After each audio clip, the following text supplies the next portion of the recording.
barcha ishlab chiqarish yo'nalishidagi tadbirkorlar diqqatiga. Agar sizni ishlab chiqaruvchi korxonangizda tartibsizlik, kassaviy razriflar, omborda muzlab qolgan tovarlar yoki xodimlar ustidan nazorat yetishmasligi kuzatilayotgan bo'lsa, demak, buni o'zgartirish vaqti keldi.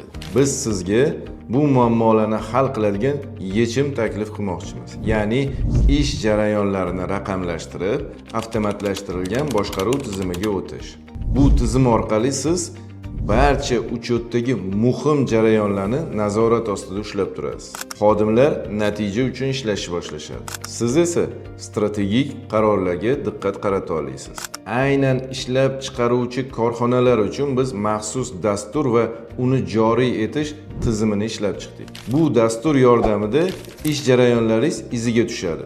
Samaradorlik va daromad ortib boradi. Agar siz ham o'z biznesingizni hisob-kitobini raqamlashtirib, avtomatlashtirilgan boshqaruv tizimiga o'tmoqchi bo'lsangiz, hoziroq havola orqali bepul konsultatsiyamizga yoziling.